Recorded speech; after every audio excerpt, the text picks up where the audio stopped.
सोम, हज, ज़कात और विलायत। ये 5 चीजें हैं जिसके ऊपर इस्लाम की बुनियाद रखी गई है, इस्लाम की बुनियाद कायम है। पहली चीज नमाज, दूसरी चीज रोजा, तीसरे हज, चौथी ज़कात, पांचवें विलायत। कुछ लोग ये कहते हैं ये विलायत इतनी अहम है तो इसका मर्तबा सबसे आखिर में क्यों है? इस हदीस में भी यही तरतीब है कि आखिर में विलायत को रखा गया और खुद हम बचपन से मक्तब में पढ़ते आ रहे हैं। फर्ज़ कितने हैं? 10। उसमें भी अगर आप देखेंगे नमाज, रोजा, हज, ज़कात आखिर में जाकर नवे दर्जे के विलायत को रखा गया। तो कहते हैं कि अगर विलायत इस कदर अहम थी तो इसका मर्तबा आखिर में क्यों है? तो इससे घबराने की बात नहीं है।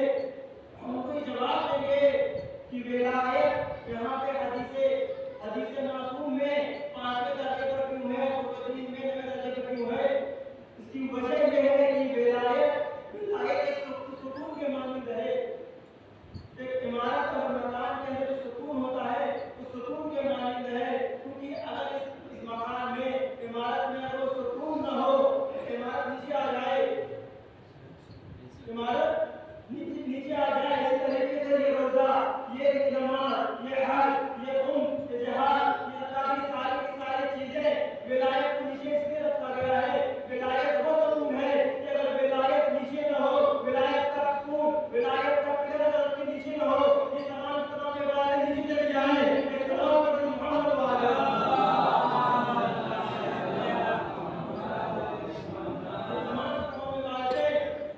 जो ऊपर है ये तमाम बातें नीचे चली जाए, क्योंकि विलायत के साथ साथ अगर कोई इंसान अमल बजा लाएगा तो उसका अमल काबिल कबूल होगा। विलायत के बाद कोई मसला है, क्योंकि हदीस रसूल है कि इन अगर किसी इंसान की नमाज कबूल कर ली गई तो उसके सारे अमल कबूल कर लिए जाएंगे। लेकिन नमाज उस वक्त कबूल होगी जब उसके दिल में विलायत न हो, वरना आदमी सजदे करता है, करता तो कहलाएगा, नमाज नहीं कहलाएगी। क्योंकि विलायत के बगैर करता कहलाएगा, नमाज नहीं कहलाएगी। तो याद नमाज कबूलियत के लिए सारे अमाल का दारोमदार नमाज के ऊपर है। नमाज का दारोमदार विलायत अमीरुल मोमिनीन है। लेकिन अभी तो विलायत अमीरुल मोमिनीन की एक मरहले को आने के बाद काफी नहीं होती कि इंसान तमाम इबादतें अंजाम देता रहे, रोजा रखता रहे, नमाज पढ़ता रहे, हज करता रहे, जहाद करता रहे, किताब उतारता रहे, दुख निकालता रहे। लेकिन विलायत के साथ अगर ये चीजें अंजाम देता रहा फिर भी कबूल नहीं होगी, क्योंकि अगर विलायत के साथ साथ अगर दुश्मनी अहले बैत से बरात नहीं है तो विलायत किसी काम नहीं आती।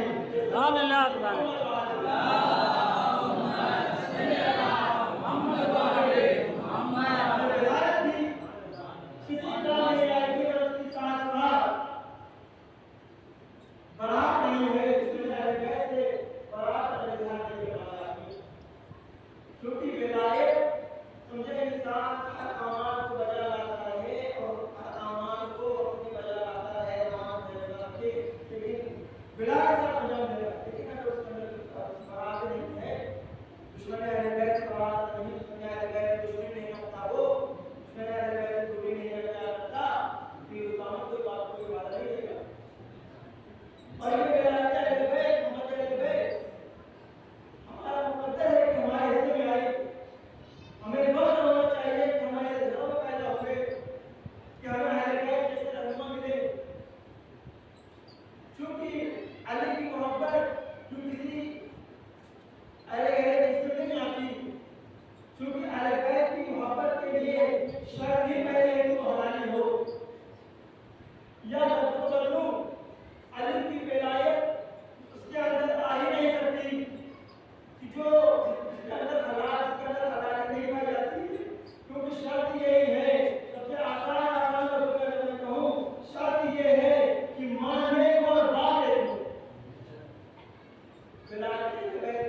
महसूस कर रहा है उसको दूसरा इंसान महसूस नहीं कर सकता।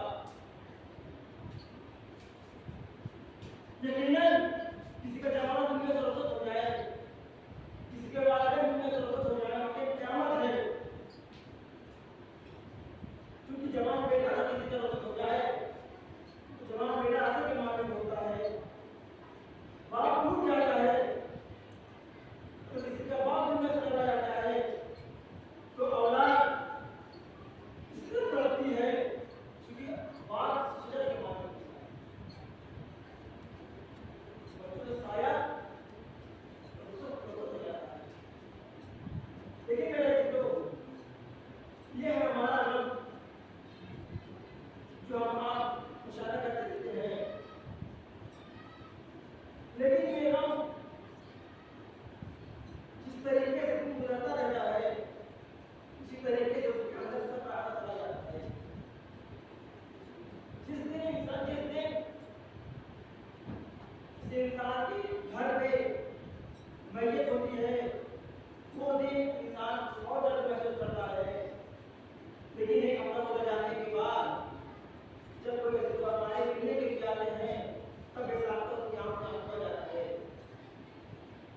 लेकिन ये बात जब महीनों में आती है, सालों में आती है, तो ये लगता है कि हम रुखसत हो जाता है, एक अफसाना बन के रह जाता है। लेकिन अजीजों, करबला का गम इतना दर्दनाक है कि 1400 साल गुजर जाने के बाद भी जब अय्याम एज़ान करीब आता है, जब जाके मिंबर पे आता है, कि मिंबर पर आकर मजलूम के हुसैन बयान करता है तो बताना क्या होता है। ऐसा लगता है कि ये हम कोई ऐसा हुआ ही नहीं, उनको लगता है कभी हुआ होगा। क्यों मेरे दोस्तों ऐसा क्यों महसूस होता है? सुबह इस्लाम हज़रत मोहम्मद मुस्तफा सल्लल्लाहु अलैहि वसल्लम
वो मसलन में 1 लाख रुपए लाकर हमें जमा करे, उसके बाद गलत मिल जाए। उस वक्त की तारीख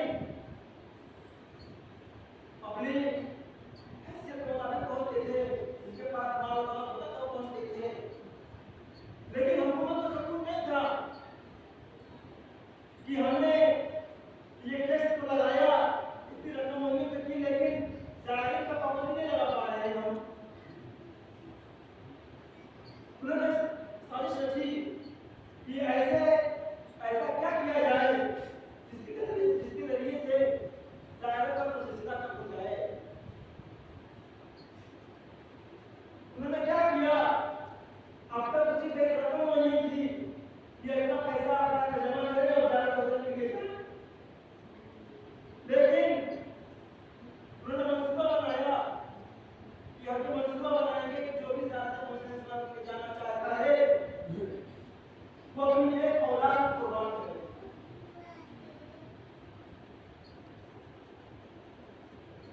मेरे मित्रों, जैसे ही ये मंसूबा तय आया, अब तक तो सिर्फ अमीर जो है ज़्यादा की जाते थे, अब जो गरीब थे, जो मुफ्लिस थे, उनकी आंखों में खुशी के आंसू आ गए, क्योंकि गरीब के पास पैसे नहीं होते थे।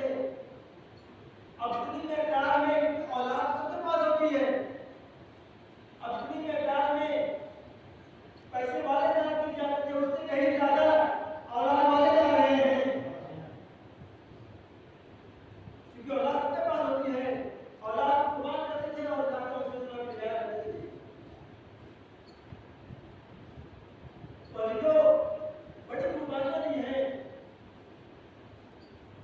रात के अंदर, आप जाए तो आप मुझे कैसे मेहनत मिलेंगे, कैसे कैसे कुर्बानियां दी हैं, बताकर आज भी आराम से जारी खैरात की जा रही है।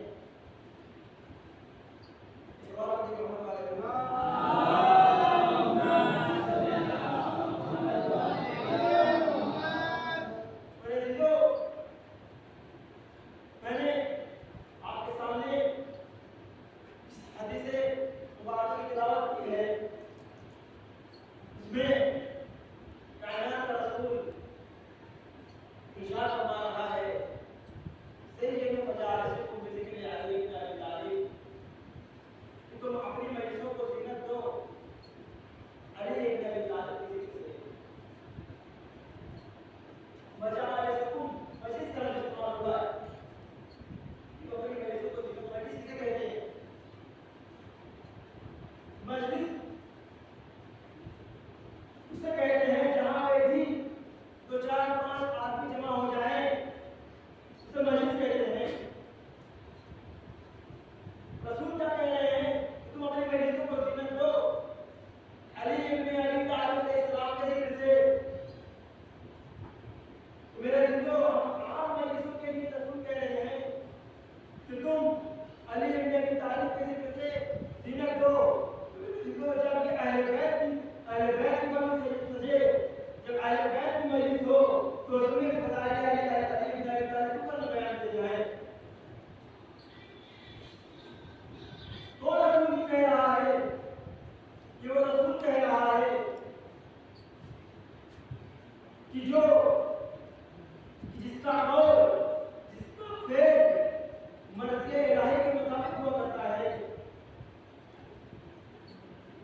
जनाब नूह अलैहिस्सलाम की उम्र के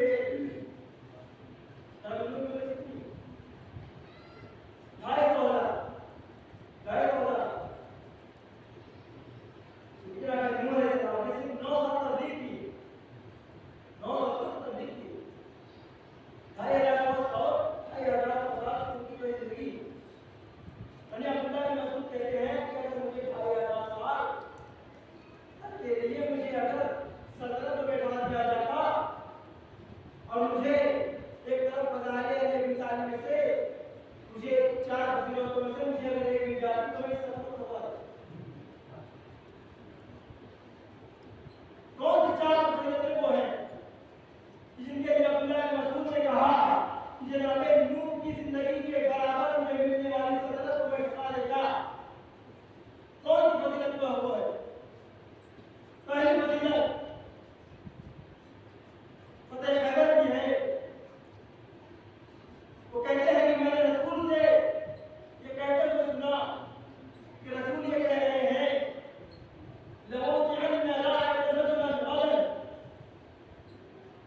कि कल मैं अरब से दूंगा, कि जो मर्द होगा तो जर्रार होगा, जो कर्रार होगा, पर्वत पर हमला करने वाला होगा।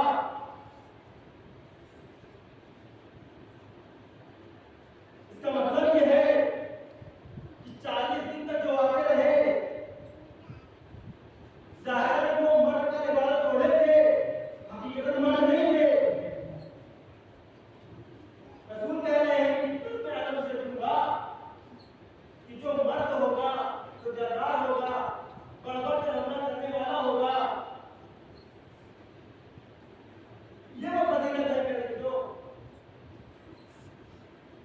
क्या सुहाना वो मौका रहा होगा कि जिसको जनाब अब्दुल्लाह बिन मसूद ने देखा होगा और देखने के बाद अपने कानों से सुना भी और देखा भी कि जो ये बयान कर रहे हैं कि अगर ये फजीलत मुझे मिल जाती तो मैं जनाब नूह की जिंदगी के बराबर मिलने वाला पहले फजीलत ये। दूसरी फजीलत अब्दुल्लाह बिन मसूद कहते हैं कि रात का आखिरी आधा हिस्सा गुजर चुका था, जिब्रील अमीन नाज़िल हुए और कहते हैं कि मस्जिद नबी की तरफ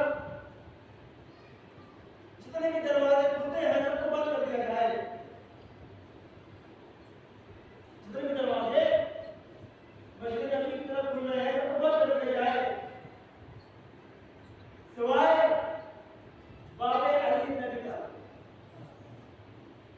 सिवाय अली दरवाजे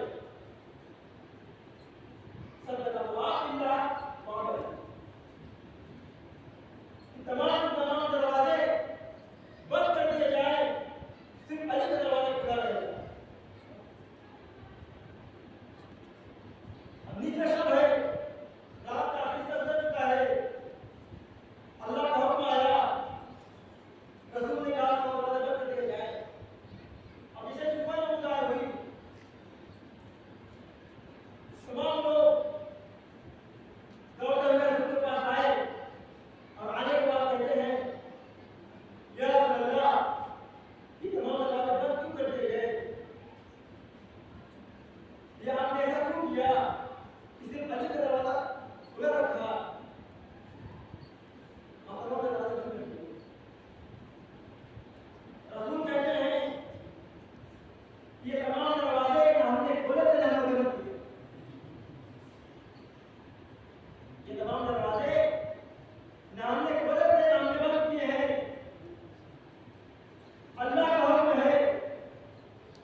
अपने साथियों को लिया और लेने के बाद चल दिए।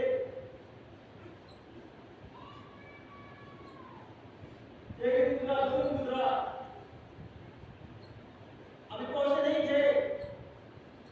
जिब्रील अमीन नाज़िल हुए, रसूल के ऊपर नाज़िल हुए। रसूल कहते हैं, या रसूल, सूरह बरात की तबलीग करने की जिम्मेदारी है। इस जिम्मेदारी को या तो आप अदा करें या कोई आपके जैसा अदा करे।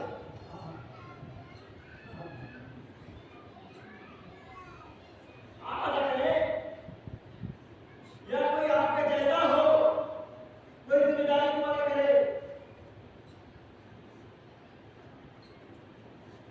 जिसे ये हुक्म आया,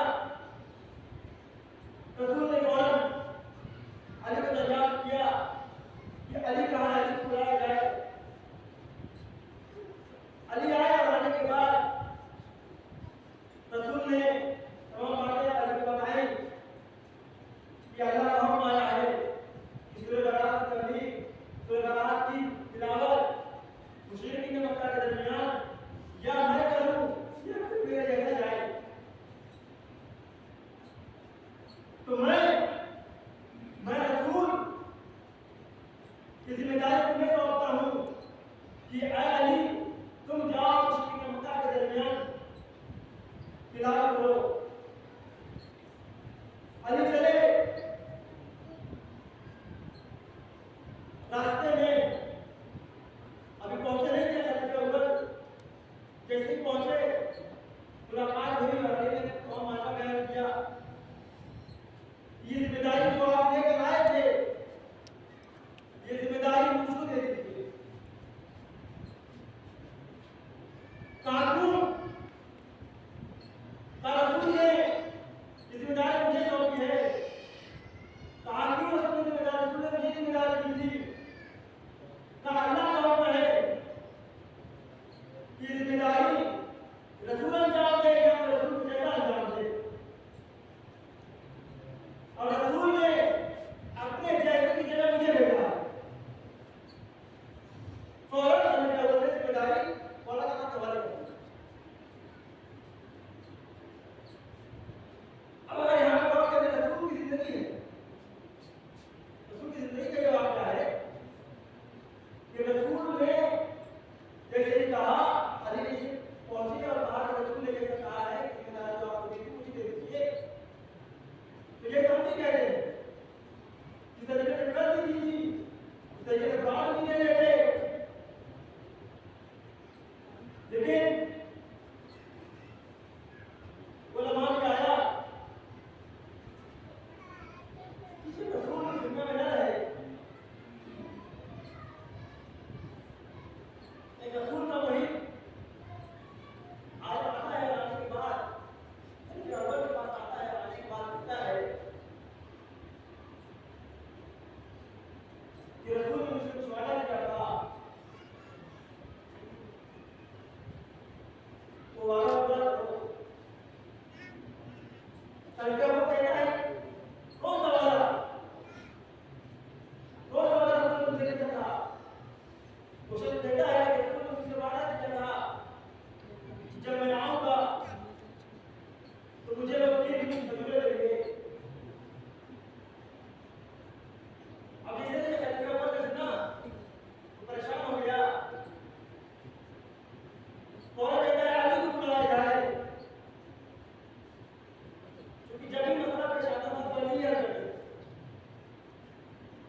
रसूल किसी का पता नहीं है, रसूल सिर्फ अली अलैहि सलाम थे। यहाँ तक कि रसूल ने यहाँ तक बयान किया कि मुझमें और अली में इस कदर इंसानियत है, इस कदर बराबरी है कि मेरे और अली की मुश्त भी बराबर। अगर खजूर आम है तो 20 अदद मेरे मुश्त में है तो 20 अदद अली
अलग-अलग लोगों को लगाया, पहले में आया, पहले में जब आया, सारी टीवियां जमा है, ज़ैनब नज़र नहीं आती, ज़ैनब नज़र नहीं आती, ज़ैनब को बुलाया गया, ज़ैनब कहती है कि मैं नहीं जाऊंगी, मैंने अपने बेटों को अपने भैया हुसैन पर कुर्बान कर दिया। अल्लाह वालों, ज़ैनब बिरिया नहीं करती, ज़ैनब ने फौरन अपना सर सजदे में रख दिया, या अल्लाह मेरे कुर्बानी को कबूल फरमा, सजदे में सर रखना, मेरे सर को बिरिया नहीं किया। यहाँ तक कि जब ये काफिला 11 मुहर्रम को रवाना हुआ, करबला से कूफा, कूफा से शाम, फिर जब वापस मदीने घर पहुंचा, मेरे दिल ज़ैनब ने कहीं किसी मोड़ पर, किसी जगह पर अपने नौनिहालों पर गिला नहीं किया, लेकिन मेरे दिलों जब ज़ैनब अपने घर पहुंची तो क्या देखा, जैसे घर का दरवाजा खुला, क्या देखा, नन्हे नन्हे मुसल्ले, छोटे छोटे मुर्दे देखे और मोहम्मद की याद आई, कहाँ है मेरे नौनिहालों, ओए मेरे शहजादों, ऐ मेरे शहजादों, तुमने किया वाह वाह वाह